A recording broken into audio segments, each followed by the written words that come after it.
Praise the Lord. 2024 புதிய ஆண்டிற்குள் இன்றைக்கு நாம் அனைவரும் அடியெடுத்து வைத்திருக்கிறோம். இதுவே உங்களுடைய முதல் நற்செய்தி கூட்டமாகவும் இருக்கக்கூடும். இறை வார்த்தையை தியானிக்க வந்திருக்கிறீர்கள்.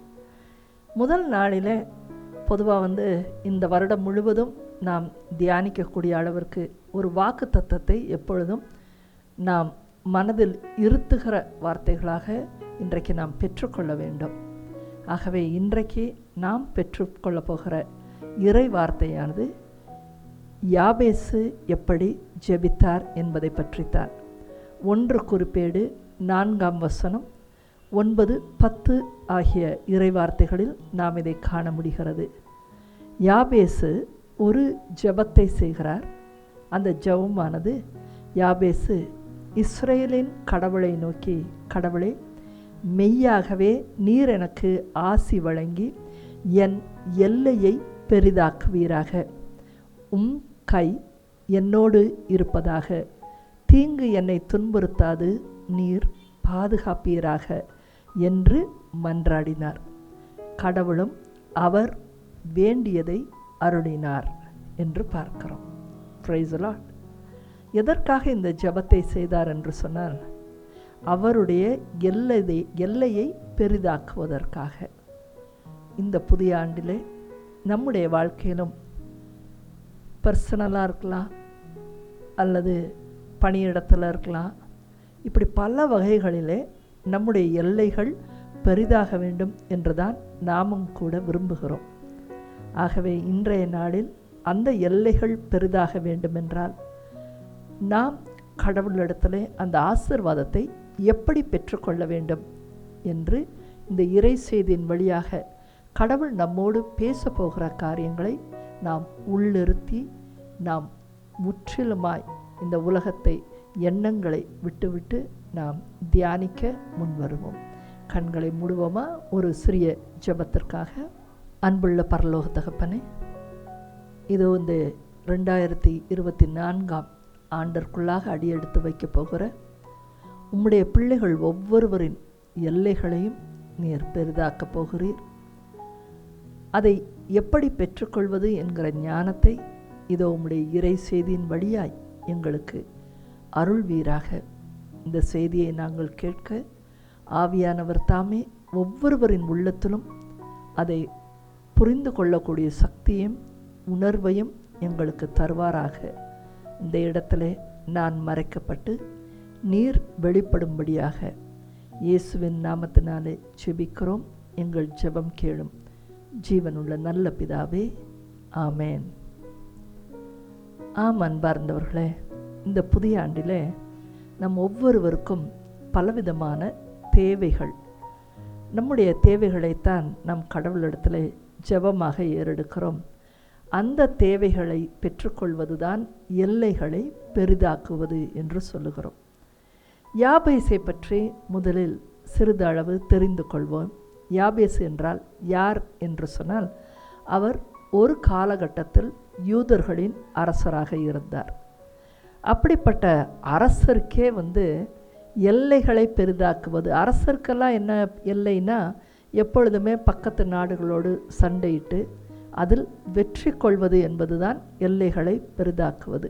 அப்படி அவருடைய காலகட்டத்தில் பக்கத்து நாடான கானானியர்களோடு எப்பொழுதும் அவருக்கு பிரச்சனை இருந்தது.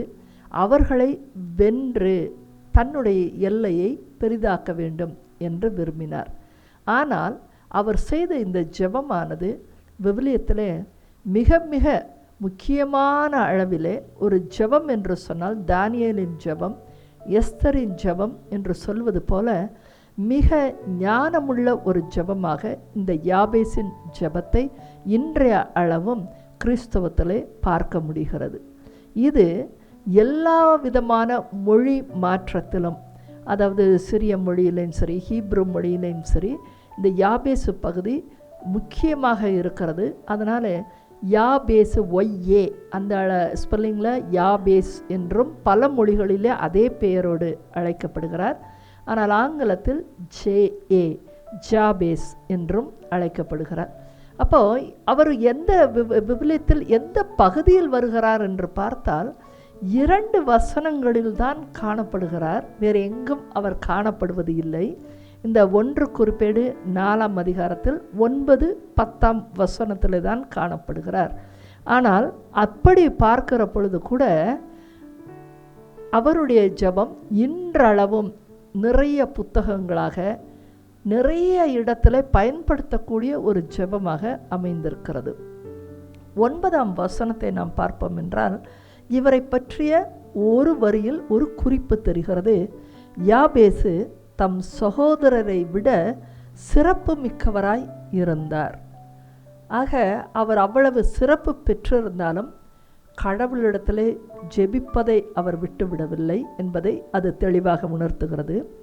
மீண்டும் இன்னொரு அவரை பற்றியான ஒரு செய்தி இருக்கிறது. அவர் தம் தாய் நான் வேதனையுற்று இவனை பெற்றெடுத்தேன் என்று அதற்கு ஒத்த ஒரு பெயராகத்தான் யாபேசு என்று அவருக்கு பெயரிட்டார் என்று பார்க்கிறோம். இவ்வளவுதான் அவரை பற்றி விவிலியத்திலே காணப்படுகிற குறிப்புகள். அவர் மிகவும் அவருடைய தாய் வேதனையுற்று இவரை பெற்றெடுத்தார். ஆனால் இவர் வளர்ந்த பிறகு அவர்களுடைய சகோதரரை விட இவர் ஒரு வெற்றிகரமான சிறப்புமிக்க ஒரு வாழ்க்கை வாழ்ந்தார் என்று சொல்லி பார்க்கிறோம். ஆனால் இந்த மனிதனுடைய ஜெபம்தான் இன்றைக்கு நாம் முக்கியமாகவே பார்க்க போகிறோம். அந்த முதல் வார்த்தைகளை பாருங்கள். கடவுளே, மெய்யாகவே நீர் எனக்கு ஆசி வழங்கி என் எல்லையை பெரிதாக்குவீராக என்று கேட்கிறார். அன்பார்ந்தவர்களே, இன்றைய இந்த புதிய ஆண்டில் ஒவ்வொருவருக்கும் நம்முடைய எல்லைகளும் பெரிதாக வேண்டும் என்று பலவிதமான கோரிக்கைகளோடு தான் இன்றைக்கும் கூட ஆண்டவருடைய சமூகத்திற்கு நாம் வந்திருக்கிறோம். அதாவது நமக்கு நெடுநாளாய் நமக்கு ஒரு சொந்த வீடு இல்லைன்னு வச்சுக்கோங்க. அப்போ ஒரு வீட்டை கேட்டு நம்ம ஆண்டவரிடத்தில் இந்த புதிய ஆண்டில் எனக்கு ஒரு வீட்டை தாரும் என்று கேட்கலாம். ஒரு இடம் நிலமாக கூட எனக்கு தாங்க அப்படின்னு கேட்கலாம். இல்லை பணம் நிறையா சேமிப்பு இல்லாதவங்க இந்த தடவையாவது இந்த வருஷமாவது கொஞ்சம் சேமிக்கணும், எனக்கு ஒரு பேங்க் பேலன்ஸ் வரணும் என்று நினைக்கலாம். பொருளாக சிலர் வாங்க ஆசைப்படலாம். வீட்டிற்குரிய பொருளாக இருக்கலாம், இல்லது ஒரு பைக்கு கார் வாங்கணும் அப்படின்னு உங்கள் எல்லையை பெரிதாக்க நீங்கள் இந்த வருடத்தில் ஒரு திட்டம் வைத்திருக்கலாம். பிள்ளைகளாக இருந்தால் நல்ல மதிப்பெண்கள் எடுக்க வேண்டும், நல்ல துறையில் ஒரு ஸ்கூலாக இருக்கலாம், காலேஜாக இருக்கலாம். இதெல்லாம் நமக்கு இந்த புதிய ஆண்டில் நடக்க வேண்டும் என்ற ஒரு ஆசைகள் இருக்கலாம். சில பேருக்கு இந்த வருடத்திலாவது திருமண காரியங்கள் முடிந்து விட வேண்டும் என்று சொல்லி விருப்பங்கள் இருக்கலாம். நல்ல வேலை வாய்ப்பு கிடைக்க வேண்டும் என்று சொல்லி விருப்பங்கள் இருக்கலாம். இப்போது இதெல்லாம் தேவைகள், இது எல்லாம் தான் நம்முடைய எல்லைகளை விரிவாக்குகிறது என்று நினைக்கிறோம். ஆனால் இதெல்லாம் சொல்லும் பொழுதே நான் கூடவே ஒரு வார்த்தையை சேர்த்து சொன்னேன். ஒரு வேலை கிடைக்க வேண்டும் என்ற ஒரு விருப்பம், திருமண காரியம் நடக்க வேண்டும் என்ற ஒரு விருப்பம். ஆகவே இந்த எல்லைகளை பெரிதாக்குறது எல்லாமே நம்முடைய விருப்பங்களை கொண்டு தான் நம்ம இந்த எல்லைகளை விரிவாக்குகிறோம் என்று நினைத்து கொள்கிறோம். இது எல்லாமே நம்முடைய விருப்பங்கள். முதலாவதாக ஒரு வீடு கட்டணும், இது என்னோட விருப்பம். எங்கள் சொந்தத்தில் எல்லாரும் என் கூட பிறந்தவங்களாம் வீடு கட்டிட்டாங்க, அப்போ நான் இன்னும் கட்டலை. அப்படி நான் கட்டினேன்னா நானும் கொஞ்சம் பெருசாகிடுவேன் அப்படின்னு நினைக்கிறது தான் இந்த எல்லையை பெரிதாக்குவதாக நாம் ஒவ்வொருவருமே, என்னை சேர்த்து உங்களை சேர்த்து எல்லாருமே நாம் அப்படித்தான் வாழ்கிறோம். ஆனால் யாபேசுனுடைய ஜெபத்தை இந்த இடத்துல ஒவ்வொன்றுக்கும் நம்ம வைத்து பார்க்கும் பொழுது அவரோ சொல்கிறார், இஸ்ரவேலின் கடவுளை நோக்கி சொல்கிறார், கடவுளே, மெய்யாகவே நீர் எனக்கு ஆசி வழங்கி என் எல்லையை பெரிதாக்குவீராக என்று சொல்கிறார்.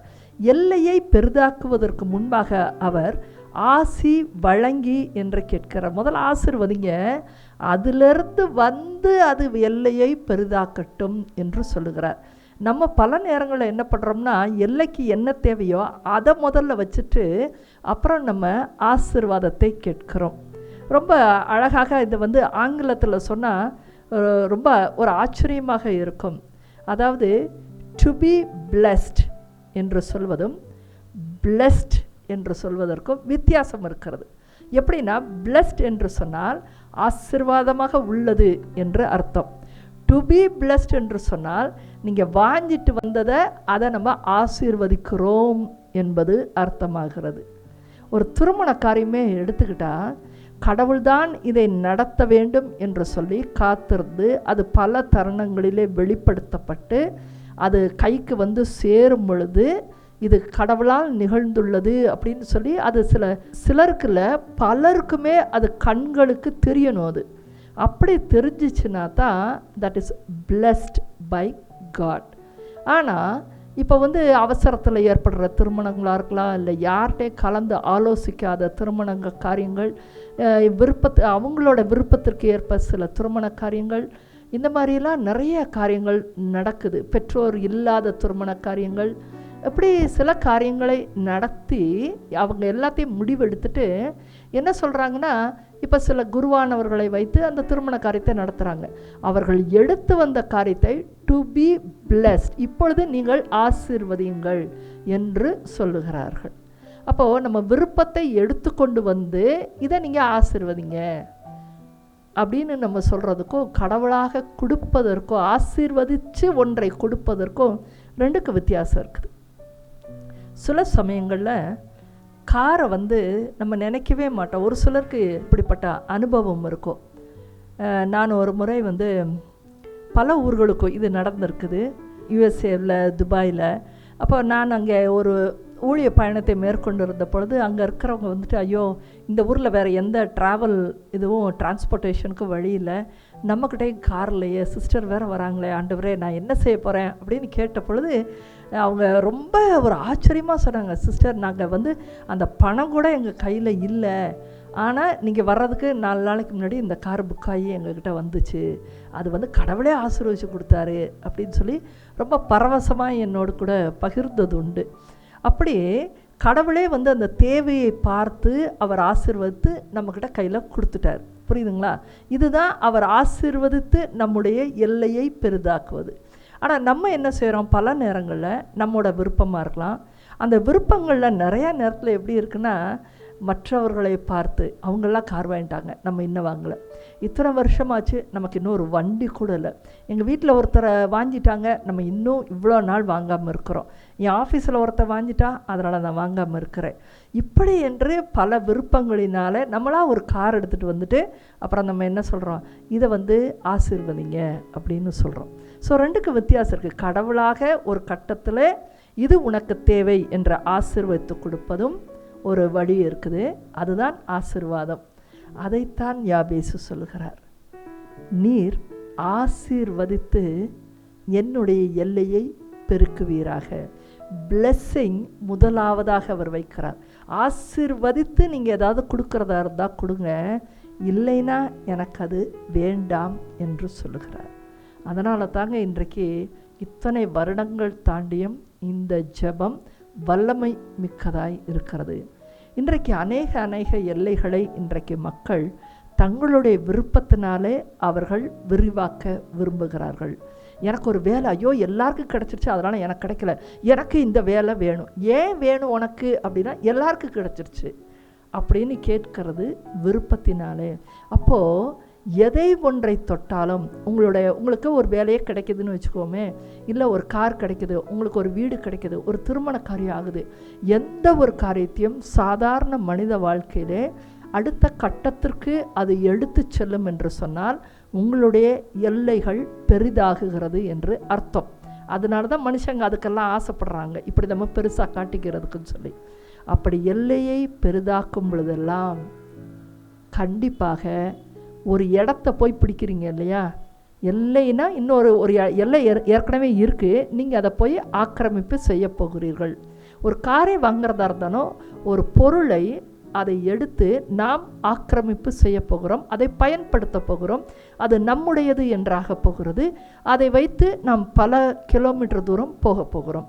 ஒரு திருமண காரியம் என்று சொன்னால் அதனுடைய எல்லையை நாம் எடுத்துக்கொண்டு ஒருவரோடு சேர்ந்து வாழ்க்கை முழுவதும் பயணம் செல்ல போகிறோம். அவரோடு சேர்ந்த அனைத்து குடும்பங்களோடும் நமக்கு எல்லைகள் பெரிதாகிறது. அப்போது அதை ஆக்கிரமிப்பு செய்கிற பொழுது அதனுள் இருக்கிற தீமைகளையும் நாம் எதிர்கொள்ள நேரிடும். இது என்னைக்காவது யோசிச்சிருக்கோமா? அது நமக்கு இன்றைக்கு வரைக்கும் தெரியாததுனால தான் நம்ம குருட்டாம்போக்கில் எல்லாத்தையும் கேட்குறோம். சும்மா போகிற வழியில் நம்ம எல்லா ஜாமானுக்கும் நம்ம ஆசைப்படுறோம். எல்லா விதத்திலும் எல்லைகள் பெரிதாக வேண்டும் என்று நினைக்கிறோம். ஆனால் நமக்கு ஏற்கனவே இருக்கிற பயிற்றுவிப்பில் நம்ம தெளிவாக இல்லைன்னா, நமக்குள்ள குணநலன்கள் மாற்றம் இல்லைன்னா, கடவுள் அதை ஆசீர்வதிக்கவே இல்லைன்னா, நம்ம எல்லைகளை பெரிதாக்கியும் அதை நாம் தக்க வைத்து கொள்ளவே முடியாது. அதனால தான் இன்றைக்கி மக்கள் அனைவரும் உலகத்தில் இன்றைக்கு எல்லாவற்றையும் வைத்து கொண்டு அதனோடு தான் அவர்கள் போராட்டம் செய்து கொண்டு இருக்கிறார்கள். யார் கணவன் மனைவிக்குள்ளே ஏன் சண்டை வருது? 2 பேர் சேர்ந்து இருக்கிறாங்க. அந்த எல்லைகளை அவர்கள் பெற்று விட்டார்கள். எல்லையே பெருசாக்கிட்டாங்க. திருமணம் பண்ணி பிள்ளைகளும் கிடச்சிருச்சு, எல்லைகள் பெருசாயிடுச்சு. அதனோடு கூட அந்த வட்டாரத்திற்குள்ள இருக்கிற பிரச்சனைகளை அவர்கள் சமாளிக்க முடியாதவர்களாக இருக்கிறாங்க. கூட பிறந்தவங்க இருக்கிறாங்க, அதனால தான் அவங்களுக்கு பிரச்சனை.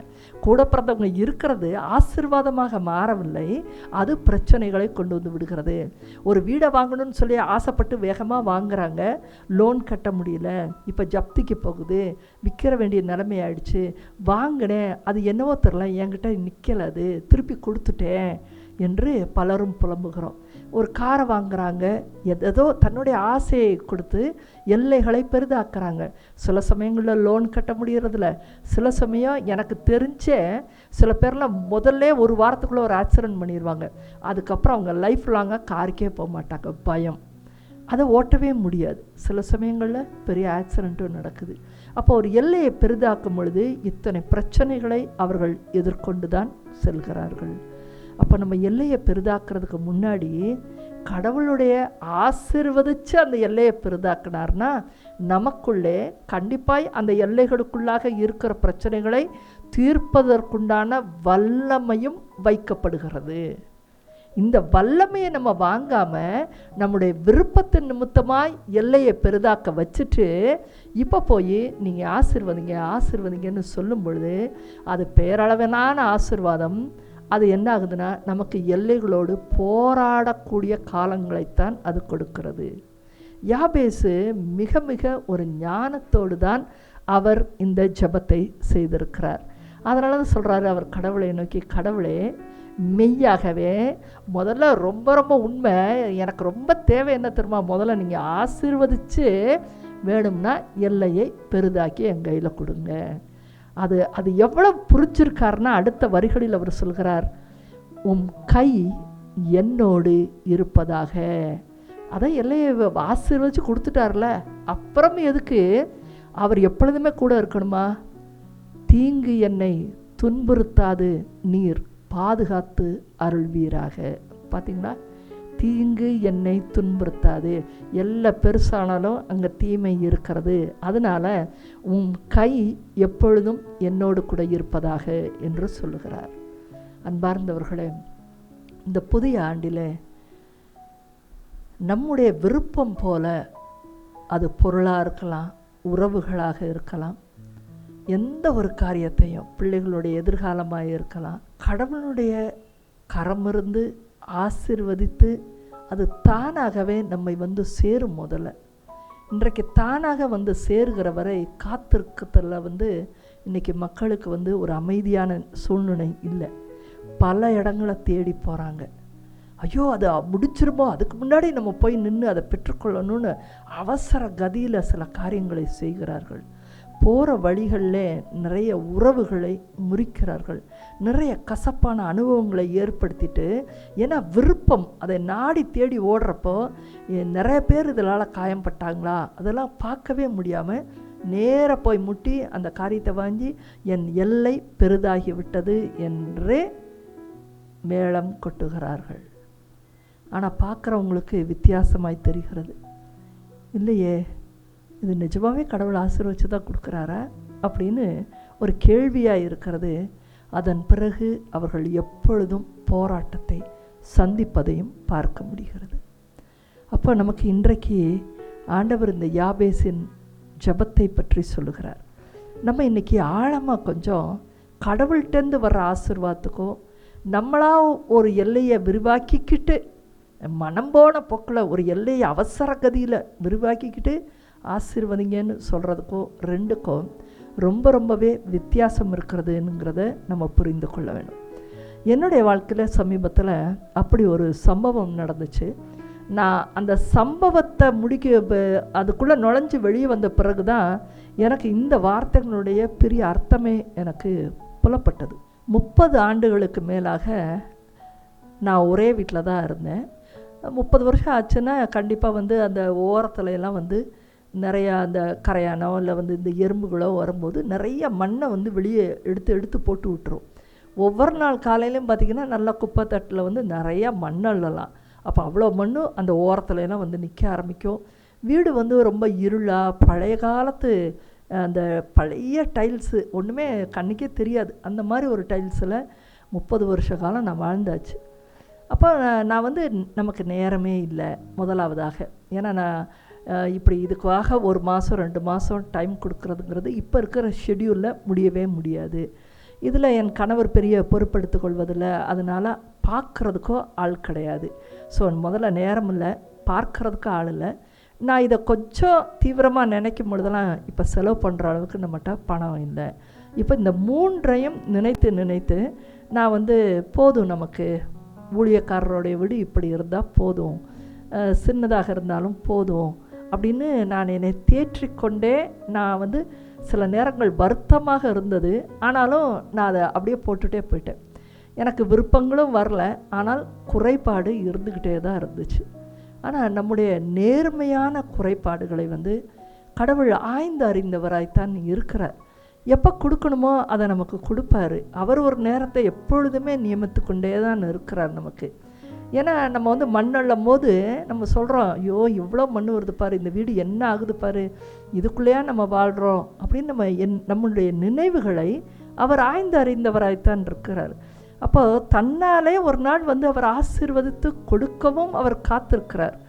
ஆனால் நான் இதை தொடர்ந்து போயிட்டே இருந்தேன். அதன் பிறகு USA பயணம் இருந்தது. அங்கே போனால் எல்லாருடைய வீடுகளும் புதுப்பிக்கப்பட்டு, இந்த பேண்டமிக்கு அப்புறம் எல்லார் வீடுகளுமே புதுப்பிச்சிட்டாங்க. அடுத்த லெவல் பெரிய பெரிய வீடுகளுக்கு போயிட்டாங்க. முதல்ல 2, 3, 4 வீடுகளை பார்க்கும்போது எனக்கு ஒன்றுமே தோணலை.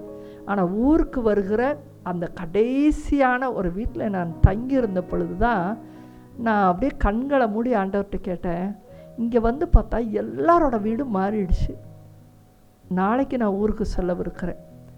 ஏன் ஆண்டவரை, என் வீடு மட்டும் அவ்வளோ பழசாக இருக்குது, அவ்வளவு மண் வெளியே கொட்டுது, இவங்கெல்லாம் யாராவது அந்த பக்கம் வந்தாங்கன்னா கூட எவ்வளவு ஒரு மோசமாக இருக்குதுன்னு தான் அவங்க நினச்சிட்டு போவாங்க. என் வீட்டை இப்படி நான் வச்சுருக்கேனேன்னு சொல்லிட்டு தான் போவாங்க போல இருக்குது. அப்போ எனக்கு ஒரு சுத்தமான ஒரு வீட்டில் வாழ்கிறதுக்கு எனக்கு நீங்கள் எனக்கு கொடுக்க மாட்டிங்களா? அதை எனக்கு இந்த நேரத்தில் நேரமே கொடுக்க முடியல, பணமும் இதுக்கு இவ்வளவு இப்போ செலவு பண்ணவே முடியாது, யார் இதை பார்ப்பாங்க, இந்த வேலைகளை எடுத்து பொறுப்பெடுத்து செய்வாங்க என்று சொல்லி நான் ரொம்ப மனக்கசந்து, இதுக்கெல்லாம் வாய்ப்பு இல்லை, ஆனால் ஆண்டவரே ரொம்ப வீடு மோசமாக இருக்குது, நான் உங்கள்கிட்ட சும்மா சொல்கிறேன் அப்படின்னு சொல்லிட்டு நான் வந்துட்டேன். என்னுடைய மன விருப்பங்கள் என்று சொல்லி எதையுமே சொல்லலை. எனக்கு ஒரு பெரிய வீடு கொடுங்க, இல்லாட்டி அப்படி பண்ணுங்கள், இதை கொடுங்க, அதை கொடுங்க, விருப்பங்கள்ங்கிறது எதுவுமே இல்லை. என்னுடைய குறைகளை சொல்லிவிட்டு அமைதியாக இப்படி இருக்குது அப்படின்னு சொல்லிட்டு வந்தேன். அது எதற்கு ஒப்பானது என்று சொன்னால், ஒரு பிளாங்க் பேப்பரை கடவுள்கிட்ட கொடுத்துட்டு வர்ற மாதிரி தான். ஒரு பேப்பரை கொடுத்துட்டு வர மாதிரி, நீங்கள் எதை வேண்டுமானாலும் அதில் எழுதுங்கள், உங்களுடைய சித்தம் எதுவோ, இப்போ இல்லைன்னு எழுதுங்க, இன்னும் 5 வருஷம் கழிச்சுன்னு எழுதுங்க, இல்லை உனக்கு நான் தரவே மாட்டேன்னு எழுதுங்க, இல்லை நான் தருவேன்னு எழுதுங்க, எது வேணாலும் உங்களுடைய சித்தம், எதை நீங்கள் கொடுத்தாலும் நீங்கள் கொடுத்தா எனக்கு அது ஆசீர்வாதம் என்று சொல்வது போல் ஒரு பிளாங்க் பேப்பரை நம்ம கடவுள்கிட்ட விட்டுட்டு பேசாமல் வந்துடுங்க. அதை குறித்த மனக்குறையும் நீங்கள் படாதீங்க. நான் 30 ஆண்டுகள் அப்படித்தான் ஒரு மனக்குறையே இல்லாமல் தான் நான் இருந்தேன். ஆனால் ஒரு ரொம்பவும் தொடர்ச்சியாக சில வீடுகளை பார்க்குற பொழுது அன்றைக்கு ஒரு மனக்குறைவு வந்தது. அதை நான் கடவுள்கிட்ட மெதுவாக சொல்லிவிட்டு நான் பாட்டுக்கு வந்துட்டேன். அன்பார்ந்தவர்களே, இறங்கின உடனே ஒரு திருமணம் நடந்தது. அந்த திருமணத்தில் இருந்த பையன் ஒரு சிவில் இன்ஜினியர். அப்போ எனக்கு ஆண்டவர் டக்குன்னு, இவனை நம்பி இந்த வீட்டு காரியத்தை நீ ஒப்பட அப்படின்னு சொன்னார். அப்போ நம்பிக்கைக்குரிய ஒரு ஆளை விட்டுட்டு நான் போகலாம் அப்படிங்கிறது இருந்தது. நான் உடனடியாக அடுத்த ஊழிய பயணத்தை ஆரம்பிச்சிட்டேன். அதனால் நம்பிக்கைக்குரிய ஒரு ஆள் இருந்தாங்க. இரண்டாவது, 1 வருட காலத்திற்கு முன்பாகவே என்னுடைய கணவர் ரிட்டையர்டு ஆயிட்டார். ஆனால் அந்த பணம் வரவே இல்லை. இந்த வீட்டை நம்ம சரி செய்யலான்னு சொன்ன மாத்திரத்தில் எனக்கு 3 நாளைக்குள்ளே அங்கேருந்து முழு பணமும் அவருக்கு சேர்ந்தது. அப்போ அவருமே உற்சாகமாக சொன்னார், என்னோடய பணம் வந்திருக்குப்பா, நீ கொஞ்சம் சில லட்சங்களை நீ இது கண்டிப்பாக நீ தாராளமாக செலவு பண்ணலான்னு சொன்னார். அப்போ எனக்கு தேவையான பணம் சேர்ந்தது. இப்போ என்னோடய நேரம் என்றைக்குமே இல்லை. அப்போ அந்த நேரம் தடைப்படாதபடி நான் ஊழியத்துக்கும் சென்று விட்டேன். இந்த 2 காரியங்களும் கடவுளை பார்த்து கொண்டார். என்ன நடந்துச்சுனே தெரியாது. பார்த்த பொழுது அநேகர் ஊழியக்காரவங்க எல்லாரும் என் வீட்டுக்கு பார்த்துட்டு, இப்படி ஒரு சேஞ்சாக இந்த வீட்டுக்குள்ளே அப்படின்னு சொன்னாங்க. ரொம்ப பெரிய செலவெல்லாம் நான் அவங்க பண்ணவே இல்லை. எதை செய்ய வேண்டும் என்று ஆண்டவர் எனக்கு சொன்னதை மாத்திரம் நான் செய்தேன். கம்ப்ளீட்டாக ஒரு ரெனோவேட்டட் ஹவுஸ் மாதிரி புதிதாக அது மாற்றி அமைக்கப்பட்டது. அப்போது அந்த ஹவுஸை ஓப்பனிங்லே எல்லா ஊழியக்காரங்களும் அன்றைக்கி விதவிதமாக ஃபோட்டோ எடுத்துகிட்டு செல்ஃபி எடுத்துகிட்டு அப்படி போன பொழுது பெரிய பெரிய பிரம்மாண்ட வீடுகளுக்கெல்லாம் நான் கிரகப்பிரவேசத்துக்கெல்லாம் நான் ஜெபம் செய்வதற்காக நான் அங்கே போயிருக்கிறேன். யாரும் நின்று செல்ஃபி எடுத்ததே இல்லை. ஏன்னா ஒரு உயிரோட்டத்தை அவங்க அந்த இடத்துல பெருசாக பார்த்ததில்லை. ஆனால் இங்கே ஒவ்வொரு நிலைகள்லையும் அவங்க ஏதோ ஒரு மகிழ்ச்சி, ஒரு சமாதானம், அது ஒரு ஆவிக்குரிய மகிழ்ச்சி அந்த இடத்துல இருப்பதை மக்கள் உணர்ந்தாங்க. அதுதான் ஆண்டவருடைய ஆசீர்வாதம் என்பது. அவர் ஆசீர்வதித்து எல்லைகளை பெரிதாக்கினால் என்ன ஆகும்னா, அதிலிருந்து ஆசீர்வாதம் பொங்கும். அப்படிப்பட்ட இடத்திலிருந்து தான் அநேகர் குணமடைவார்கள். கடவுள் ஆசீர்வதித்து குணப்படுத்தினால் அவங்க வழியாக அநேகர் குணமடைவார்கள். கடவுளே ஆசீர்வதித்து ஒரு திருமண காரியத்தை செஞ்சால் அதிலிருந்து அந்த சொந்த பந்தங்கள், பிள்ளை செல்வங்கள், இது எல்லாமே நல்ல வகையில் ஆசீர்வாதத்தோடு பெருகும். அதிலிருந்து ஆசீர்வாதங்கள் கிளம்புகிறது. ஆனால் மன விருப்பத்தின்படி நமக்கா தேவைக்கு நம்மளோட துயரத்தை தாங்க முடியல, துன்பத்தை தாங்க முடியல, அதனால் எனக்கு இன்றைக்கே வேணும் அப்படின்னு அடித்து பிடிச்சி எந்த ஒரு காரியத்தையும் கடவுள்கிட்ட போய் நின்று கேட்டு வாங்கி அதில் கடவுளே நீங்கள் ஆசீர்வதிங்க, நீங்கள் ஆசீர்வதிச்சிட்டிங்க அப்படின்னு நம்ம சொல்லலாம். ஆனால் வாழ்க்கை முழுவதும் அதனோடு கூட போராட்டம் இருந்து கொண்டே தான் இருக்கும். அதுதான் வித்தியாசம், ரெண்டுக்கு இருக்கிற வித்தியாசம். இதில் போராட்டம் இருந்து கொண்டே இருக்கும், ஆனால் இதிலிருந்து ஆசீர்வாதம் வெளியே போய்கொண்டே இருக்கும். அப்போது நம்முடைய மனநிலை தான் இப்போ நம்ம சரி செய்து கொள்ள வேண்டியது. மனநிலை நீங்கள் உங்களை தயாரித்து கொள்ள வேண்டும். நான் திருப்பாடல்களை சொல்லுகிறேன், நீங்கள் வாசித்து பாருங்கள். தாவீதே நிறைய இடங்களிலே திருப்பாடல்களிலே பார்க்கிறோம். திருப்பாடல் 80:17 வசனம், 119, 173 வசனம், 139 திருப்பாடலில் 5 வசனம், எசேயா 42, 6 வசனம். இப்படி நிறைய தருணங்களில் இவர்கள் சொல்லுகிற வார்த்தை என்ன தெரியுமா?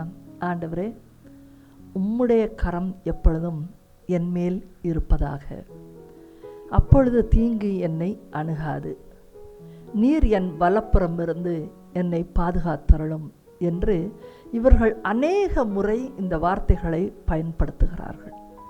அன்பார்ந்தவர்களே, ஆண்டவருடைய கரம் எப்பொழுதும் நம்மோடு கூட இருக்க வேண்டும் என்று சொன்னால் அவருடைய சித்தம் நம்முடைய வாழ்க்கையிலே நிறைவேறினால்தான் இருப்பார்.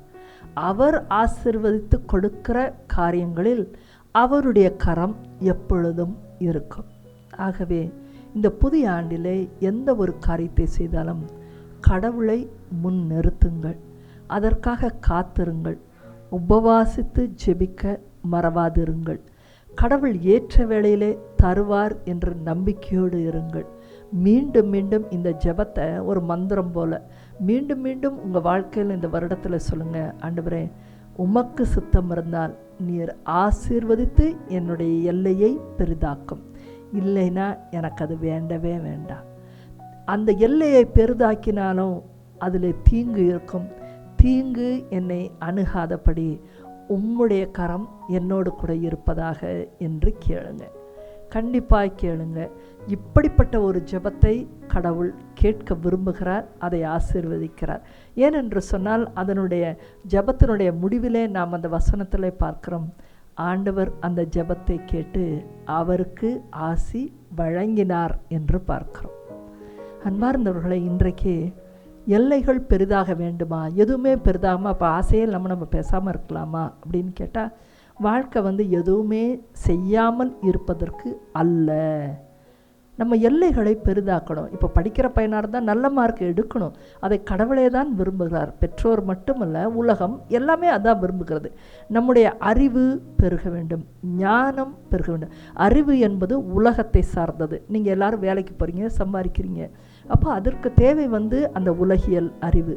கடவுளை அறிந்து கொள்வதற்கு அவரோடு ஒரு உறவில் இருக்கணும், அவரை திருப்திப்படுத்த வேண்டும் என்று சொன்னால் ஞானம், இது தேவை. அப்போது இதில் எல்லாத்துலேயுமே நம்முடைய எல்லைகள் வயது ஏற ஏற நமக்கு பெரிதாகத்தான் ஆக வேண்டும். 10 வருஷம் ஆயும் கூட நம்ம வீட்டில் இருக்க சில தேவையான பொருட்கள் கூட இல்லை அப்படின்னு சொன்னால், கண்டிப்பாக அது மற்றவர்களுக்கும் சரி, எல்லா பார்க்குறவங்களுக்குமே அப்போ என்ன சம்பாரிச்சிங்க அந்த கேள்வியை கேட்க வைக்கும். ஒரு முறை நான் ஒரு வெளிநாட்டுக்கு போயிருந்தேன். அப்போது அவங்க வீட்டில் கண்டிப்பாக நீங்கள் வாங்க, சாப்பிட வாங்க அப்படின்னு கூப்பிட்டாங்க. அப்புறம் ரொம்ப நாளாக கூப்பிட்றாங்களே, சரி போகலாம் அப்படின்னு சொல்லி நான் போயிருந்தேன். நான் அங்கே போய் உட்கார்ந்துருக்கிறேன். அவங்க வீட்டில் பையன் சாப்பிட்டுக்கிட்டு இருந்தாப்புல. ஏன்னா நான் ரொம்ப லேட்டாக போயிட்டேன். மத்தியான சாப்பாடுக்கு வரேன்னு சொல்லிட்டு நான் போனதே 3:30 மணி ஆயிடுச்சு. அதனால் அந்த பையன் சாப்பிட்டுட்டு இருந்தான். அப்போ நான் சொன்னேன், பரவாயில்ல, நான் தான் லேட் ஆகிட்டேன், பரவாயில்ல நீ சாப்பிடுன்னு சொன்னேன். என் முன்னாடி உட்காந்து அந்த பையன் சாப்பிட்டு முடித்த உடனே அந்த தட்டை போய் கழுவிட்டு, அந்த தட்டை கழுவுன ஈரம் இருக்கிறது, அப்படியே எனக்கு அதுக்கு மேலே சாதம் வச்சு என்கிட்ட கொடுத்தாங்க. எனக்கு அதை பார்க்கும்பொழுது அந்த ஈரம் காயக்கூட இல்லை. அது ஒரு தவறு என்று கூட அவங்களுக்கு தெரியலை. அது மற்றவங்களுக்கு ஒரு அரோசியமாக இருக்கும். ஒரு ஊழியக்காரர் வந்திருக்கும் போது ஒரு சாதாரண தட்டு, பெரிய சில பேர் நல்ல தட்டை கூட எடுத்து வைப்பாங்க. ஒரு சாதாரண தட்டாக இருந்தாலும் பரவாயில்ல, பட் அது அந்த ஈரத்தோட அப்படியே அடுத்த சோறை வைக்கும் பொழுது, சாத்தை வைக்கும் பொழுது ஒரு விதமாக இருந்தது. அது எனக்கு எப்படா சாப்பிட்றதுங்கிற மாதிரி ஆயிடுச்சு. அப்போ தான் நான் சொன்னேன், வேறு தட்டு இல்லையான்னு மெதுவாக கேட்டேன். இல்லை, அப்படிலாம் எக்ஸ்ட்ராவாக நாங்கள் எதையுமே இந்த வீட்டில் வைக்கலை. எத்தனை வருஷம் திருமணமாகி இருக்குது? 15 வருஷம் ஆச்சு. 15 வருஷத்தில் அந்த வீட்டில் இருக்கிற 4 பேரை விட 5வது தட்டு இல்லை. வேறு பாத்திரம் பண்டம் இல்லை, கண்ணாடி ஜாமான்கள்லாம் எதுவும் இல்லை. வெளிநாட்டில் இருக்கிறாங்க. அந்த நேரத்தில் ரொம்ப கடுமையாக ஆண்டவர் கோவிச்சார். ரொம்ப கடுமையாக. பேசிக்கான ஒரு சோஃபா செட் இல்லை, எதுவுமே இல்லை அந்த வீட்டில். அப்போ என்ன வாழ்க்கை நீங்கள் வாழ்கிறீங்க, என்ன விதமான வாழ்க்கை அது அப்படின்னு பயங்கரமாக அங்கே சத்தம் போட்டார். ஆனால் அவங்க என்னை இப்படி திட்டிட்டீங்க, என்னை இப்படி சொல்லிட்டீங்கன்னு ரொம்ப நாள் அவங்களுக்கு மன வருத்தம். ஆனால் நான் இன்றைக்கி தான் நான் சொல்கிறேன் என்ன காரணத்துக்காக அந்த சத்தம் வந்துச்சுன்னு சொல்லி. நிறைய பேருக்கு எல்லைகளை சரியாக பெருக்கக்கூட தெரியாமல் இருக்கிறார்கள். கடவுள் நமக்கு அந்த தாளந்து ஓமையின் மூலம் சொல்லி தந்திருக்கிறார். 2 தெனாரியம் கொடுத்தா கொஞ்ச நாள் தலைவர் கேட்கும்போது அந்த நாளை மாற்றி இருக்கணும். அதைத்தான் கடவுள் விரும்புகிறார். அப்போ எதுக்கு எல்லாத்தையும் நமக்கு கொடுக்குறாரு? பத்திரமாக அதை பாதுகாத்து அதை பெருக்குவதற்குத்தான். அவருடைய ஆசீர்வாதத்தோடு பெருக்குவது தான் அவருடைய விருப்பம்.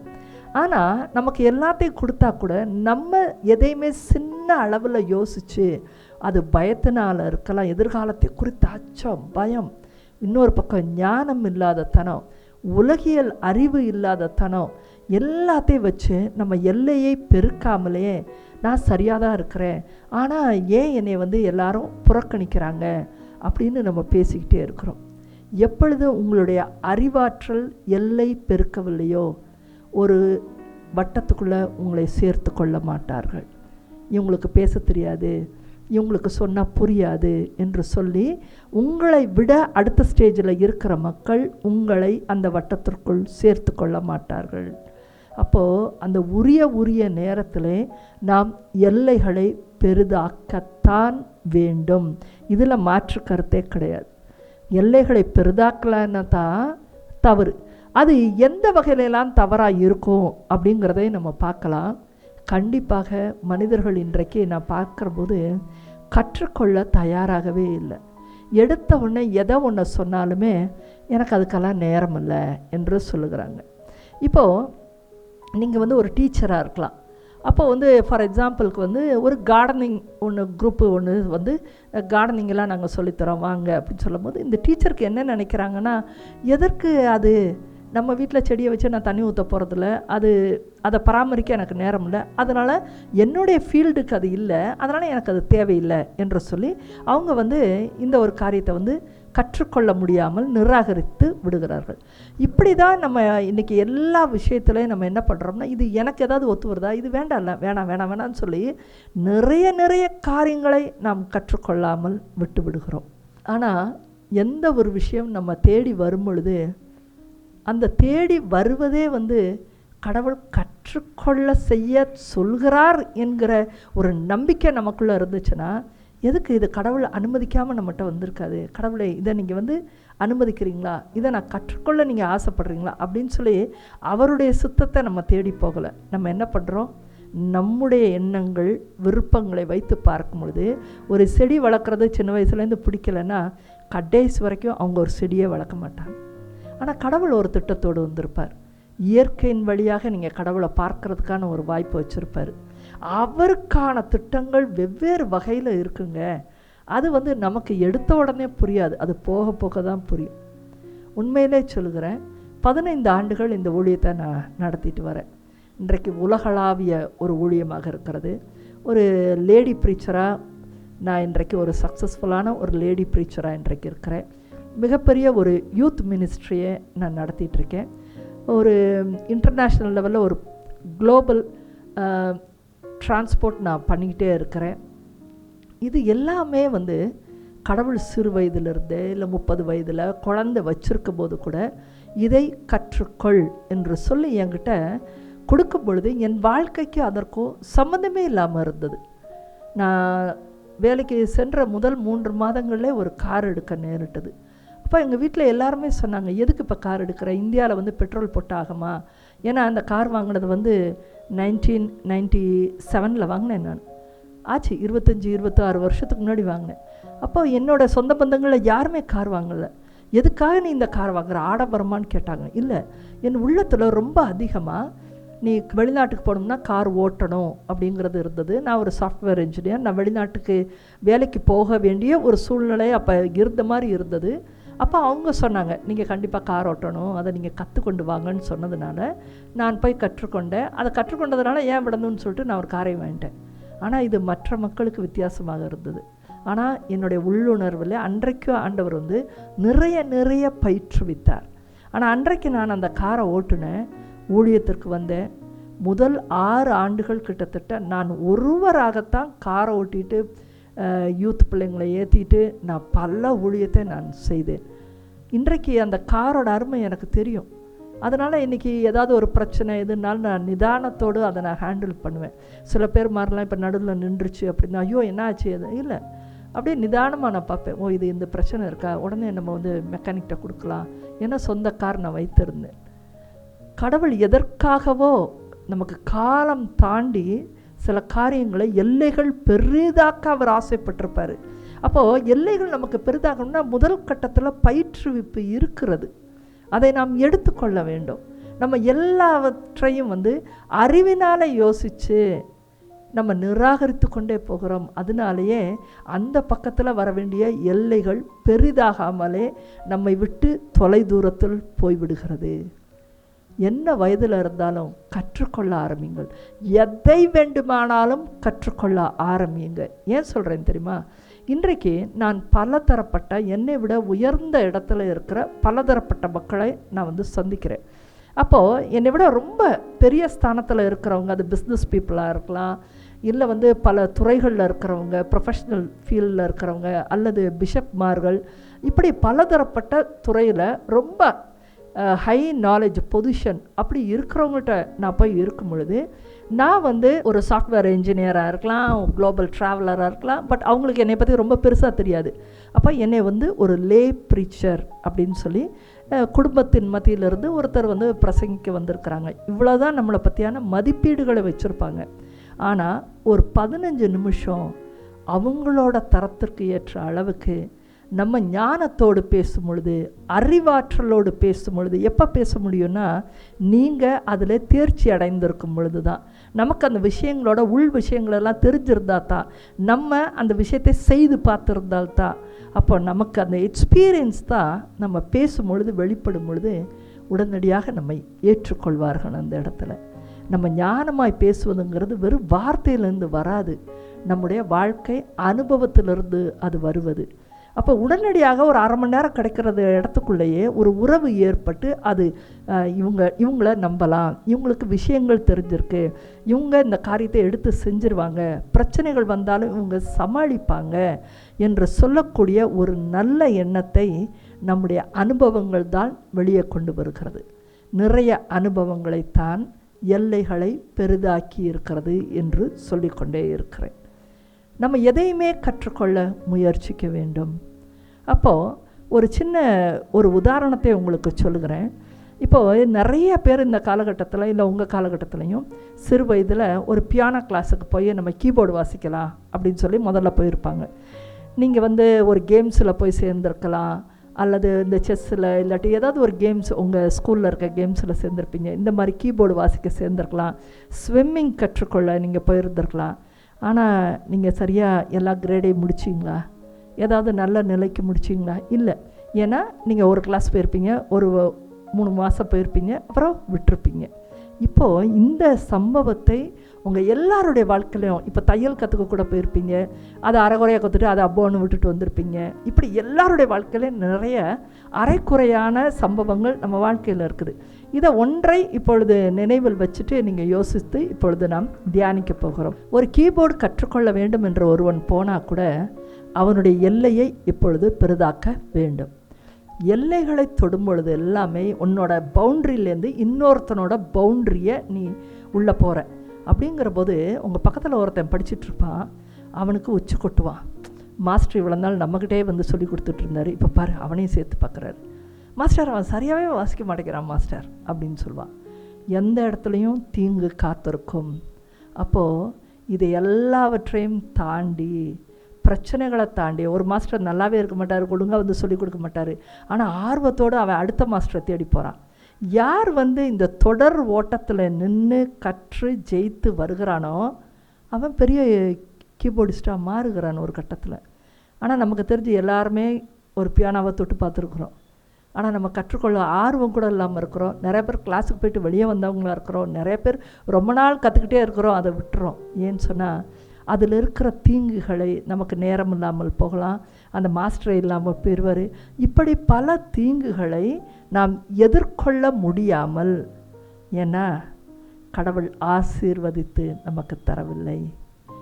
நம்ம அதுக்கு கடவுளுடைய ஆசீர்வாதத்தோடு எல்லையை பெருக்கும் ஆண்டவரே நம்ம கேட்கவே இல்லை. நம்ம விருப்பங்களுக்கு ஏற்ப நம்ம போனோம், அந்த தீங்கு வந்தது, நமக்கு அதை எதிர்கொள்ள முடியவில்லை, நாம் விட்டு கொடுத்து தோல்வியோடு இன்றைக்கு திரும்பி வந்திருக்கிறோம். வேலைக்கே போகாதவங்களாக இருப்பாங்க, பயம், ஏன்னா அப்படியெல்லாம் போக முடியாது. ட்ரைவ் பண்ணவே மாட்டாங்க, பயம், ஏன்னா இவ்வளவு டிராஃபிக்காக இருக்குது, என்னாலெல்லாம் முடியவே முடியாது. சொல்லுவாங்க நிறைய பேர், இதை செய்யுங்க அதை செய்யுங்கன்னு, செய்ய மாட்டாங்க. ஏன்னா எல்லைகளை பெரிதாக்குவதிலே பயம். அன்பார்ந்தவர்களே, ஆண்டவரிடத்தில் ஆசீர்வதித்து கொடுக்க சொல்லுங்கள். அப்பொழுது உங்கள் எல்லைகளும் பெரிதாகும், தீங்கும் கண்டிப்பாக இருக்கும். அதனால்தான் யாபேசு மிக ஞானத்தோடு சொன்னார், அந்த தீங்கிலிருந்து என்னை பாதுகாக்க உம்முடைய கரம் என்னோடு கூட இருப்பதாக என்று சொன்னார். ஆமேன். ஆக இந்த புதிய ஆண்டிலே அந்த எல்லைகளை பெரிதாக்க முன்னாடி ஓடி, அதன் பிறகு அந்த தீமைகளோடு போராடாதிருங்கள். முதல்ல ஒரு அரசனாக இருந்தவன் யாபேசு. அவனுக்கு மிகுந்த பக்தி இருந்தது.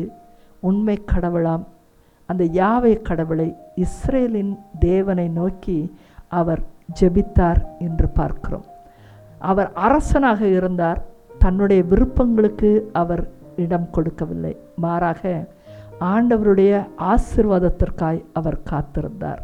அதுதான் ஒரு அரசனே காத்திருந்தார் என்பதைத்தான் இன்றைக்கு நாம் கேட்டு தெரிந்து கொள்வதற்கல்ல, ஒரு படிப்பினையாக நம் உள்ளத்திலே இன்றைக்கு அதை நிறுத்தி கொள்ள வேண்டும். ஆண்டவரிடமிருந்து ஆசீர்வாதமாக வருகிற ஒரு எல்லையை பெரிதாக்குற காரியம் நமக்கு பாதுகாப்பை கொடுக்கும். கடவுளாக ஒரு காரை கொடுத்தாருன்னா அது கண்டிப்பாக பாதுகாப்பாக இருக்கும். அதில் ஆக்சிடெண்ட் ஆகிறதுக்கான வாய்ப்பே வராதுங்க. ஆனால் இன்றைக்கு மனிதர்கள் கடவுள் ஆசீர்வதித்து கொடுப்பதற்கும் சில விஷயங்கள் தானாக அமைவதையும் கூட ஆசீர்வாதம் என்று எடுத்துக்கொள்கிறாங்க. இதுக்கு ரெண்டுக்குமே ஒரு ஸ்லைட் டிஃப்ரென்ஸ் இருக்குது. இப்போ உங்களுக்கு நல்ல பணம் இருக்கிறது, பேங்க்கில் இருக்குது, நீங்கள் கொஞ்சம் நாளாகவே ஒரு கார் வாங்கலான்னு நினச்சிங்க, ரொம்ப நாளாக யோசித்து பார்த்தீங்க, கிடைக்கவே இல்லை. திடீர்னு போன நாளில் பார்த்தீங்கன்னா ஒரு 50% ஆஃபர் போட்டிருந்தா, உடனே பரவாயில்லையே 50% ஆஃபர் சார், கரெக்டான நேரத்தில் வந்துட்டீங்க அப்படின்னு சொல்லி அவன் புக் பண்ணிட்டான். உடனே உங்களுக்கு அந்த கார் கிடச்சிச்சு. அப்போ என்ன சொல்வீங்க? ஐயோ, கடவுளாக பார்த்து 50% ஆஃபர்லாம் எனக்கு கொடுத்தாருங்க அப்படின்னு சொல்லுவீங்க. இதைத்தான் மக்கள் இன்றைக்கு கடவுளின் ஆசீர்வாதமாக நினைக்கிறார்கள். பாருங்கள், அதில் 50% ஆஃபர் ஆயிடுச்சுல. அந்த மாதிரி சில தனக்கு சாதகமாக இருக்கிறது எல்லாத்தையுமே இன்றைக்கி கடவுள் ஆசீர்வதித்து கொடுக்குறான்றாங்க. இல்லை, பார்க்கும் பொழுதே அது வித்தியாசம் தெரியும். அது எப்போ நீங்கள் அதுக்காக ஜெபிச்சு காத்திருந்தீங்களோ அப்போ கடவுளுடைய அந்த வழி நடத்துதல்னு ஏதாவது ஒரு பக்கத்தில் தெரியும். அதுதான் ஆசீர்வாதமே ஒழிய நமக்கு இந்த டிஸ்கவுண்ட்டில் வந்தது, ஆஃபரில் வந்தது, போகிற போக்கில் வந்தது, கொஞ்சம் மேனிப்புலேட் பண்ணி வந்தது, இதெல்லாம் கடவுளுடைய ஆசீர்வாதம் என்று சொல்ல முடியாது. ஏனென்று சொன்னால் தீமை செய்பவர்களுக்கும் அவர் நன்மை செய்கிறவராகவே இருக்கிறார். தீமை செய்கிறவங்கள பாருங்கள், நல்லா வீடு கட்டி வாழ்வாங்க, உடனே 2 காரை மாற்றுவாங்க. நம்ம கண்ணு முன்னாடியே நமக்கு பயங்கரமாக ஒருத்தர் தீமை செய்வான், அவன் ஜோராக வாழ்வான், நம்மளை விட அவன் ஜோராக தான் வாழ்வான். அப்போது நீங்கள் என்ன சொல்வீங்க? அவனுக்கு கடவுள் ஆசீர்வாதத்தை கொடுத்தாரா? இல்லை. உலகத்தில் இருப்பவர்களுக்கு எல்லோருக்கும் எல்லாமே அருளப்படுகிறது. அதனால் நமக்கும் அருளப்படும். நமக்கு நுண்ணியமான ஒரு அறிவு இருந்தால் தான் நம்ம மனசாட்சியை ஒரு கேள்வி கேளுங்க, இதற்காக எத்தனை நாள் நீ ஜெபித்தாய்? உன்னோட மன விருப்பமே இல்லாமல் பிளாங்க் பேப்பரில் கடவுள்கிட்ட கொடுத்து இது கிடச்சதான்னு கேட்டு பாருங்கள். இந்த 2 கேள்விகளுக்கு ஆமாம், நான் கடவுள்கிட்ட விட்டுட்டு நான் எதையுமே கேட்காம இருந்தேன், அதை பற்றி எந்த கவலையும் இல்லாமல் இருந்தேன், ஒரு நம்பிக்கையோட கடவுள் என்றைக்கு கொடுக்குறாரோ நன்மையானதை கொடுப்பார்னு நான் ஜெபத்தில் இருந்தேன், அதனால் இது எப்படி வந்துச்சுன்னே தெரியாது, எனக்கு கடவுள் கொடுத்தாருன்னு சொன்னால் அது கண்டிப்பாக ஆசீர்வாதத்தோடு வந்திருக்கிற எல்லைகளை பெரிதாக்குகிற காரியம். கடவுளுடைய நம்பிக்கையோடு ஜெபிப்பதைத்தான் இந்த இடத்துல முக்கியமாய் நாம் பார்க்க வேண்டும். ஜெபமில்லாது நிறையா காரியம் நம்ம வாழ்க்கையில் வருது, நம்ம கடவுள்கிட்ட சொல்லாமலே அது பாட்டுக்கு தன்னால் நல்ல காரியங்கள் நடக்குதுன்னா அது எல்லோருக்கும் கிடைக்கிற நன்மைகள் தானே தவிர அது பெரிய ஆசீர்வாதமாக நாம் எடுத்துக்கொள்ள முடியாது. அதனால் இந்த 2க்கு இருக்கிற வித்தியாசங்களை நீங்கள் புரிந்து கொள்ள வேண்டும். எவ்வளவுக்கு எவ்வளவு எல்லைகளை இந்த உலக ரீதியாக நீங்கள் பெருக்குகிறீர்களோ, அன்பார்ந்தவர்களே, கடவுளுக்குள்ளான உங்களுடைய ஞான வளர்ச்சியையும் எல்லைகளை பெருக்குங்கள்.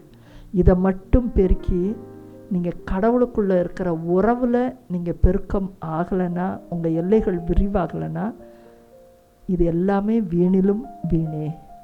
இந்த புதிய ஆண்டில் ரொம்ப முக்கியமானது உங்களுடைய ஆன்மீக உறவு, உங்களுடைய ஞானம், இதிலெல்லாம் நீங்கள் எல்லைகளை விரிவாக்கியிருக்க வேண்டும். இந்த 2க்கும் அடிப்படையானது உங்களுடைய குண நலன்களிலே எல்லைகள் விரிவாகி இருக்க வேண்டும். நீங்கள் அளவாக தான் பேசுவீங்கன்னா நன்றாக ஒரு ஃபெலோஷிப், கடவுளின் பிள்ளைகளோடு நல்ல உறவை வளர்த்து கொள்ளுங்க. அதனால் இன்றைய நாள் ஜெபத்தில் இந்த கடவுளை அறிந்துள்ள ரட்சிக்கப்பட்ட மக்களோடு, மீட்பின் மக்களோடு நான் விடாது இந்த வருடத்தில் நடக்க எனக்கு உதவி செய்யலும், அதை ஆசீர்வதித்து இந்த எல்லையை பெரிதாக்கி தாரும் என்று கேளுங்க. அதுதான் ரொம்ப ரொம்ப முக்கியம் உங்கள் வாழ்க்கையில். நீங்கள் இன்னும் கடவுளுக்குள்ள ஆழப்பட, நான் அதிகமாக விவிலிய வாசித்து இன்னும் ஆழமாய் தெரிந்து கொள்ள என்னுடைய எல்லையை பெரிதாக்கி தாரும் அப்படி கேளுங்க. உங்களுக்கு அன்பு அவ்வளவு காட்ட முடியாது, ரொம்ப லிமிட்டட் ஃப்ரெண்ட்ஸ் வச்சுருக்கீங்க, நிறையா கடந்த வருடத்தில் இழந்து கூட நீங்கள் போயிருந்திருக்கலாம். அப்படி இருந்தால் ஆண்டவர்கிட்ட சொல்லுங்கள், நான் நிறையா இழந்துட்டேன் ஆண்டவரே, நீங்கள் ஆசீர்வதித்து உறவுகளின் எல்லைகளை எனக்கு பெரிதாக்கி தாரம்னு கேளுங்க. ஆன்மீக காரியங்களில் நீங்கள் ஆளப்பட்டு நீங்கள் எல்லைகளை பெரிதாக்க ஆண்டவரிடத்தில் கேளுங்க. உலகத்தின் காரியங்களில் அவருடைய கரத்தில் விடுங்க. அவர் கண்டிப்பாய் உங்களுக்கு எது தேவையோ அதை கண்டிப்பாய் கொடுப்பார். இந்த புதிய ஆண்டிலே உங்களுக்கான தேவைகள் எதுவாக இருந்தாலும் அவருடைய ஆசீர்வாதம் இருந்தால் ஒழிய வேறு எதுவும் எனக்கு வேணாம் அப்படிங்கிறதுலையும் தெளிவாக இருங்க. விசுவாசம் உள்ளவர்களாக இருங்க. உங்களுடைய விசுவாசத்தை பார்த்துத்தான் அவர் ஆசீர்வதித்து தருவார். ஏனென்றால் மத்தேயு 6:33 பார்க்கிறோம், அனைத்திற்கும் மேலாக அவரது ஆட்சியையும் அவருக்கு ஏற்புடையவற்றையும் நாடுங்கள். அவருக்கு எது விருப்பமோ, அவரோட சித்தம் எதுவோ, அவருடைய விருப்பத்தையும் அவருடைய அந்த பரலோக ராஜ்யத்தின் அனுபவத்தையும் நீங்கள் நாடுங்க. அவரை நாடுங்க. இவை அனைத்தும் உங்களுக்கு ஆசீர்வதித்து உங்கள் எல்லைகள் பெரிதாகும்படி கடவுள் கண்டிப்பாக செய்வார் என்று நமக்கு அந்த இறை வார்த்தை ரொம்ப ரொம்ப ஸ்ட்ராங்காக நமக்கு சொல்லித்தரப்பட்டிருக்கிறது. இந்த எல்லைகளை பெரிதாக்குவது ஆண்டவருடைய ஆசீர்வாதத்திலேருந்து வருவது அப்படிங்கிறத மீண்டும் இன்னொரு உதாரணத்தோடு நான் உங்களோட விளக்க ஆசைப்படுறேன். எப்போ கடவுளே ஆசீர்வதித்து நமக்கு எல்லைகளை பெரிதாக்குவார்னா, நிறைய மனிதர்கள் நம்ம சேர்த்து கொள்ளாத பொழுது இறைவனுடைய கரம் நம்முடைய வாழ்க்கையிலே சுலபமாக செயல்படும். இதை ஒரு உதாரணத்தோடு உங்களுக்கு நான் விளக்குகிறேன். ஒரு பெண், எங்கள் ஊழியத்தில் இருக்கிற ஒரு பெண், அவங்க திருமண காரியத்துக்கு என்கிட்ட சொன்னாங்க, சகோதரி நீங்கள் தான் எனக்கு புடவை எடுத்து கொடுக்கணும் அப்படின்னு சொன்னாங்க. நான் ரொம்பவே யோசித்தேன். ஏனென்று சொன்னால், ஒரு திருமணம் என்று சொல்லும் பொழுது 2 குடும்பத்தாரும் நிற்பது அது ஒரு மகிழ்ச்சியின் தருணம். அவங்கவுங்களோட ஒப்பீனியன் எல்லாம் சொல்லுவாங்க. அது வெளியில் போய் சாப்பிடுவாங்க. அது அவர்களுடைய முடிவு. அவங்களும் ஒரு சஜஷன் சொல்லணும் அப்படின்லாம் எல்லாருக்குமே இருக்கிறது. அது ஒரு மகிழ்ச்சியாக கூட ஒரு தருணமாக வச்சுக்குவாங்க இல்லையா? அதனால் நான் சொன்னேன், அப்படி செய்ய முடியாது. உனக்கு பெற்றோர் குடும்பம் இருக்கிறது, அந்த பையனுக்கும் பெற்றோர் குடும்பம் இருக்கிறது. இதெல்லாம் ஒரு ஆசையாக வச்சுருப்பாங்க. அதனால் நான் தலையிட முடியாது என்று சொன்னேன். ஆனால் அந்த பொண்ணு திரும்பி சொன்னிச்சு, இல்லை நான் தெளிவாக இருக்கிறேன், யாருமே வேண்டியதில்லை, நீங்களே எனக்கு எடுத்து கொடுத்தாலும் சரி, நீங்கள் எதை கொடுக்குறீங்களோ அதை நான் கட்டுவேன், இல்லைன்னா நான் கூட வரேன் அப்படின்னு சொன்னிச்சு. அப்போ நான் சொன்னேன், எதுக்கு என் கூட வர? மற்றவங்களோட போனீங்கன்னா உனக்கு நிறைய காசுக்கு கூட நீ எடுக்கலாம், நிறைய பணத்தில் எடுக்கலாம். ஆனால் என்கிட்ட வந்தீங்கன்னா அவ்வளோ தூரத்துக்கு எடுக்க மாட்டேன். ஒரு நாளுக்கு எதுக்கு இவ்வளவு அப்படின்னு சொல்லி நான் ரொம்ப குறைவாகத்தான் எடுக்க சொல்லுவேன். அதனால் உன்னுடைய திருமணத்தோடைய ஒரு கனவே கூட போய்விடும், அதனால் வேண்டாம் என்று சொன்னேன். அந்த பொண்ணு திரும்ப திரும்ப கேட்டபோது அப்போ நான் தெளிவாக பதில் கேட்க விருப்பப்பட்டேன். அப்போ கேட்டேன், எதுக்காக நீ என்னையை எடுக்க சொல்கிற அப்படின்னு சொன்ன பொழுது அந்த பெண் மிக தெளிவான ஒரு பதிலை கொடுத்தாங்க. என் பெற்றோரோ இல்லை அவங்களோட பெற்றோரோ சொந்தமோ கூட்டமோ எல்லாம் வரலாம், மகிழ்ச்சியான தருணமாக இருக்கலாம் அவங்களுக்கு.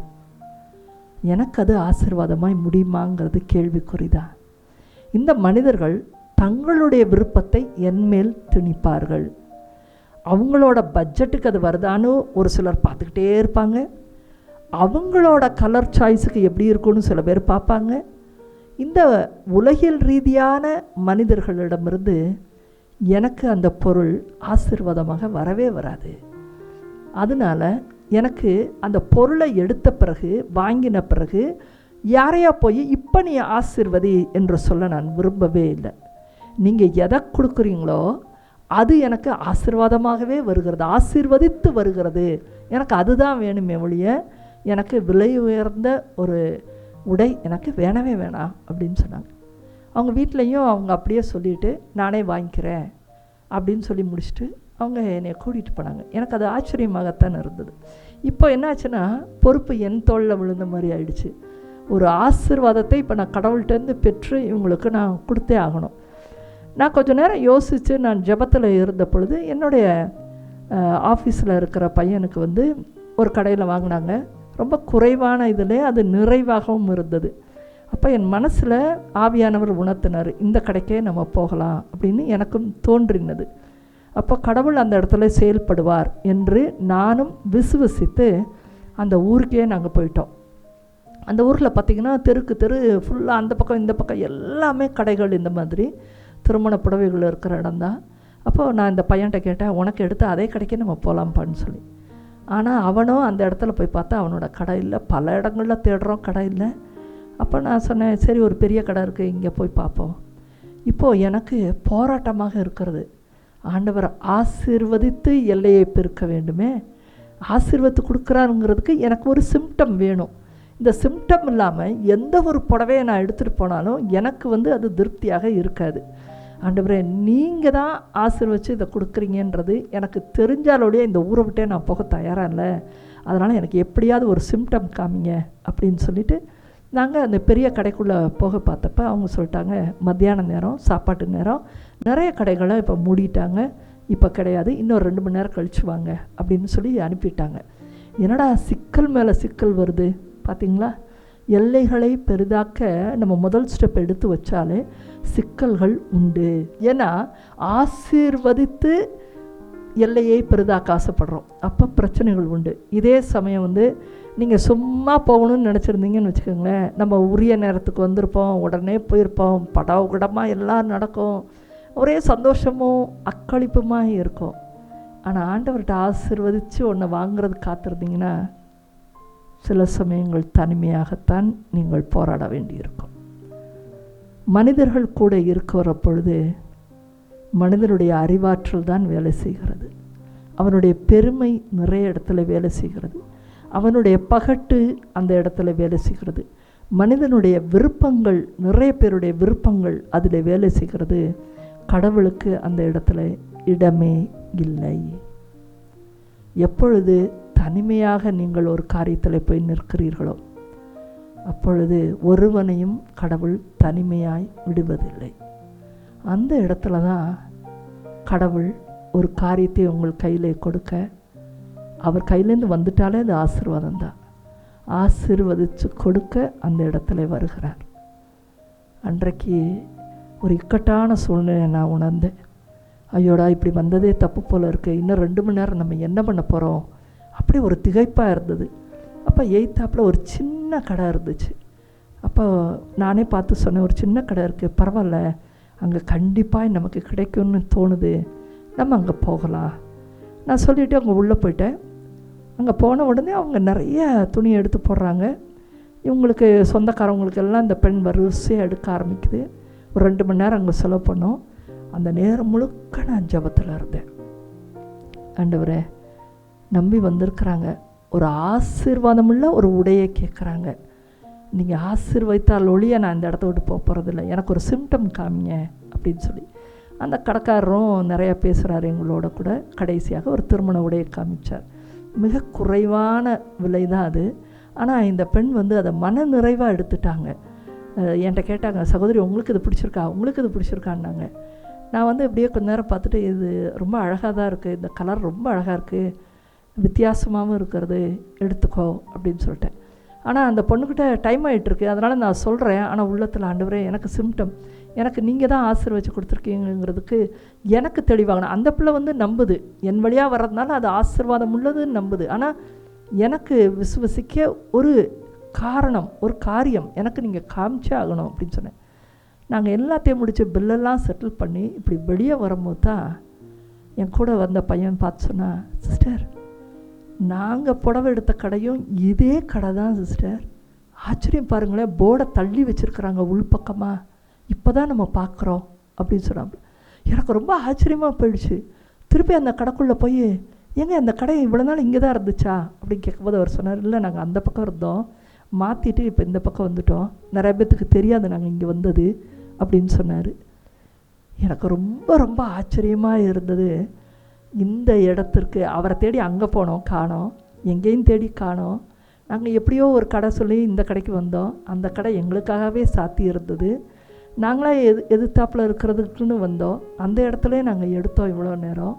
ஆனால் இந்த கடைக்கு தான் முதல்ல வந்தது. அந்த ஒரு அற்புதம் அந்த இடத்துல நிகழ்ந்தது.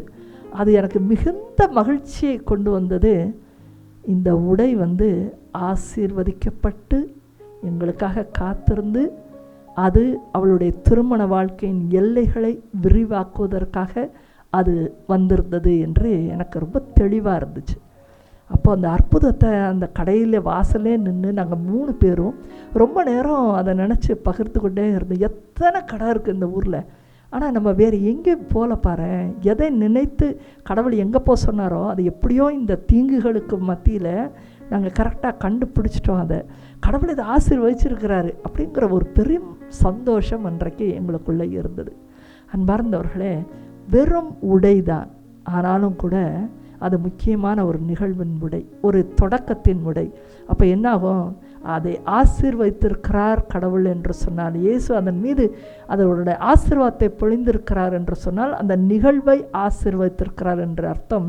அதிலிருந்து அந்த திருமண வாழ்க்கையிலிருந்து வருகிற பிள்ளை செல்வங்களாக இருக்கலாம், இல்லை அவர்கள் தொட்டு செய்கிற காரியங்கள், 2 பேரும் செய்கிற காரியங்கள், இது எல்லாத்துலேயுமே கடவுளுடைய ஆசீர்வாதம் தங்கும் கண்டிப்பாக. ஆனால் அந்த எல்லையை பெரிதாக்குவதற்கு மனிதர்களாகிய நாம் முதல்ல எவ்வளவு தூரம் உலகத்தை விட வேண்டியிருக்கு பாருங்கள். இந்த ஒரு சம்பவத்தை எடுத்து பார்த்து நம்ம எல்லாரும் அப்படி செய்ய முடியுமான்னு கேட்டால் ரொம்ப கஷ்டம். இன்றைக்கு மனிதர்கள் மற்றவர்களை மகிழ்ச்சிப்படுத்துவது, அதுதான் மதிப்பு என்று சொல்லி இந்த சம்பந்தம் இல்லாத கடவுள் பக்தி இல்லாதவர்கள் கூட நம்ம சேர்ந்து நம்முடைய நம்பிக்கையை நாம் கீழே இறக்கி கொள்கிறோம் சில வேளைகளில். அப்போது நம்ம முதலாவதாக நிறைய நாள் அதற்காக ஜெபித்திருந்தால் கண்டிப்பாக இந்த தீமையை வென்று நாம் கடவுளுடைய ஆசீர்வாதத்தை வாங்குவதற்கு நமக்கு அந்த பலனை கடவுள் கொடுத்திருப்பார். ஜெபம்தான் இந்த இடத்துல ரொம்ப நாளுக்கு முன்னாடியே நாம் அப்படியாக ஜெபிக்கவில்லை. நாம் வெறும் பேப்பரை கடவுள்கிட்ட கொடுக்க தயங்குகிறோம். நம்ம என்ன சொல்கிறோம், நல்லபடியாக ஒரு திருமணம் எல்லாருக்கும் பிரச்சனை இல்லாதபடி, எல்லோரும் மகிழ்ச்சியாக இருக்கும்படி நல்ல உடையை, உங்களுக்கு விருப்பமான உடையை எனக்கு தாரும் அப்படின்னு சொல்கிறோம். ஆனால் சேர்த்து கொள்கிறோம். இப்போ இவங்களோட ஒப்பீனியன்ஸ் எல்லாமே நம்முடைய வாழ்க்கைக்குள் வருகிறது. இவர்களுடைய ஒப்பீனியன் வரும்போது கடவுளுடைய ஒப்பீனியன், அவருடைய விருப்பம், அவருடைய சுத்தம் தள்ளித்தான் நிற்கிறது எப்பொழுதுமே. இதை போன்றுதான் இந்த உலகத்தில் எல்லா காரியங்களிலும் எல்லைகளை விரிவாக்குகிறோம். ஆனால் அவருடைய ஆசீர்வாதம் இருக்கிறதா என்பதை முதலாவதாக அதற்கு தயாரிக்கப்பட வேண்டும், தயாரிப்பாக இருக்க வேண்டும், காத்திருக்க வேண்டும், பெற்றுக்கொண்டு வாழ இந்த புதிய ஆண்டிலே உங்களுக்கான ஆசீர்வாதத்தை கடவுள் கொடுக்க விரும்புகிறார். இதுவே அதீத ஞானம். எந்த எல்லையை நீங்கள் பெருக்க முற்பட்டாலும் அதில் இருக்கிற தீமைகளோடு உங்களுக்கு போராட்டம் உண்டு, தீயவர்களோடு போராட்டம் உண்டு, பொறாமையுள்ள மக்களோடு உங்களுக்கு போராட்டம் உண்டு. உங்களுடைய எல்லைகளை அது அவங்க என்ன நினைக்கிறாங்கன்னா, நம்முடைய எல்லையை அவங்க எடுத்துக்கொள்ள பார்க்கிறார்கள் என்றே நினைக்கிறார்கள். அவங்க எல்லைகள் வேறு, உங்களுடைய எல்லைகள் வேறு, வேறு வேறு காரியம் இருக்கும். ஆனாலும் மனிதனுக்கு இருக்கிற ஒரு பதட்டம், பயம், பொறாமையின் நிமித்தமாய் அவனுடைய எல்லை பறிப்போகிறது என்றுதான் நினைத்து கொள்வான். ஆகவே போராட்டங்கள் நிறைந்த இந்த எந்த எல்லைகளாய் இருந்தாலும் போராட்டங்கள் நிறைந்திருக்கிறது. அதை வெல்வதற்கு மனதிடன் வேண்டும் என்று சொன்னால் முதலாவதாக அவருடைய ஆசீர்வாதம் இருக்கிறதா என்று நிதானத்தோடு நீங்கள் உள்ளே நுழையுங்கள். இந்த செய்தியை நீங்கள் நேரில் கேட்டாலும் சரி, அல்லது தொலைக்காட்சியின் வழியாக அல்லது யூடியூபின் வழியாக நீங்கள் பார்க்கலாம். எந்த நேரத்தில் வேண்டாலும் நீங்கள் பார்க்கலாம். அது முத நாளே பார்ப்பீங்கன்றது கிடையாது. பல மாதங்கள் கழித்து, சில வருடங்கள் கழித்து கூட இந்த செய்தியை நீங்கள் பார்க்க நேரிடும். எந்த நாளில் நீங்கள் பார்த்தாலும் சரி, நீங்கள் இதை ஞானத்தோடு உள்வாங்கி கொண்டு அதன் இருந்து அந்த நாளில் இருந்தாவது நீங்கள் உங்கள் எல்லைகளை விரிவாக்குவதற்கு முன்பாக நீங்கள் எதையும் கடவுளிடத்தில் கொடுத்து ஆசீர்வாதமாக அது மாறி நம்முடைய கரங்களுக்குள் வரும் வரை காத்திருக்க கற்றுக்கொள்ளுங்கள். யாபேசு என்கிற அரசன் இதை அரசனாக இருந்த பொழுதிலும் அவன் கற்றுக்கொண்டான். அவனுடைய ஜெபம் அதனால்தான் இன்றைய நாள் அளவும் கிறிஸ்தவ மக்கள் மத்தியிலே ஒரு ஞானத்தின் ஜெபமாக அது கருதப்படுகிறது. நீங்களும் ஞானத்தோடு இந்த புதிய ஆண்டிலே நடந்து கொள்ள வேண்டும். அதற்கு ஆண்டவர் ஆசீர் வழங்குவாராக என்று இயேசுவின் நாமத்தினாலே உங்களை வாழ்த்துகிறேன். Praise the Lord.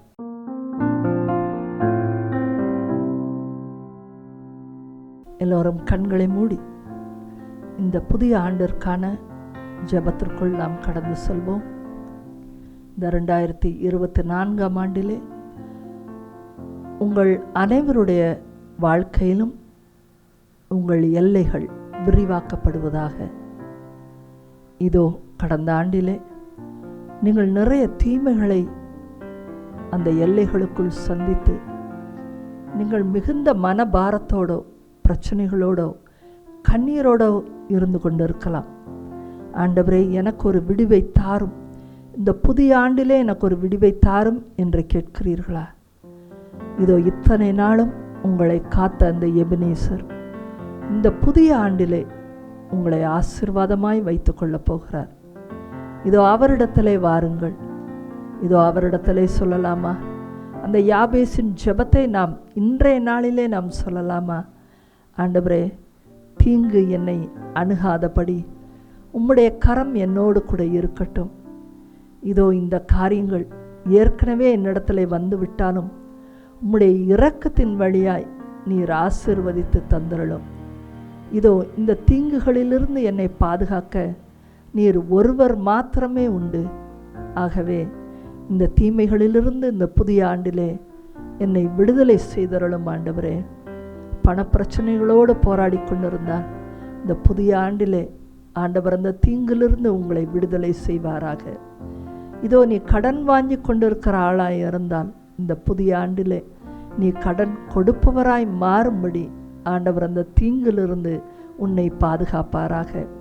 உன்னுடைய பள்ளியிலோ கல்லூரியிலோ உனக்கு ஞானம் இல்லாதபடி நீ குறைந்த மதிப்பெண்கள் எடுத்து கொண்டிருந்தால் உன்னுடைய எல்லைகள் விரிவாகும்படி ஆண்டவர் இதோ இந்த வேளையிலே உன்னை ஆசீர்வதித்து அந்த தீங்கிலிருந்து உன்னை காப்பாராக. இதோ குழந்தை பாக்கியம் இல்லாதபடி திருமண காரியம் இன்னும் நடைபெறவில்லையே என்ற இயக்கத்தோடு அந்த எல்லைகள் விரிவாக வேண்டும் என்ற ஆசையோடு இந்த இடத்துல வந்திருந்தால் ஆண்டவரிடத்தில் சொல்லுங்க, ஆண்டவரே நீர் தாரும், ஆனால் அதை ஆசீர்வதித்தால் ஒழிய நான் அதை பெற்றுக்கொள்ள மாட்டேன். இதோ யாபேசு சொன்னாரே, மெய்யாலுமே உண்மையாகவே நீர் அதை ஆசீர்வதித்து தாரும் என்று கேட்டார். ஆம், நீர் ஆசீர்வதிப்பையே நாங்கள் விரும்புகிறோம். அது எப்படிப்பட்ட மணமகனோ மணமகளாக வந்தாலும் இதோ மனிதர்கள் அதில் தலையிடாதபடி உம்முடைய சுத்தம் என் வாழ்க்கையிலே நிறைவேறும் பொழுது நான் அதை முழு மனதோடு ஏற்றுக்கொள்கிற மனப்பக்குவத்தை எனக்கு தாரும் என்று சொல்லி கேட்போமா? இந்த புதிய ஆண்டிலே பலருடைய வாழ்க்கையிலே ஆண்டவர் எல்லைகளை விரிவாக்கப் போகிறார். புதிய வேலையை நீங்கள் கேட்டுக்கொண்டிருக்கலாம். ஆண்டவரிடத்துல கேளுங்க, ஆண்டவரே, எனக்கு இருக்கிற அறிவாற்றல் குறைவானதாக இருக்கலாம், ஆனால் எந்த வேலையை நீர் கொடுக்கிறீரோ அதை ஆசீர்வதித்து எனக்கு தாரும். உம்முடைய கரம் என்னோடு கூட இருக்கட்டும். அங்கு எந்த தீமைகள் இருந்தாலும் அதை போராடக்கூடிய வலிமையை எனக்கு தாரும் என்று சொல்லி கேளுங்க. இதோ புதிய வீடு, புதிய நிலம் வாங்க நினைப்பவர்கள் இதோ எல்லாவற்றிலும் ஆண்டவருடைய கரம் இருந்து அவர் கொடுக்கிற நேரத்திலே அவர் வந்து நமக்கு தரட்டும் என்று சொல்லி, ஆண்டவரே நீர் தாரும், ஆசீர்வதித்து தாரும் என்று சொல்லி அவரிடத்திலே வரலாமா?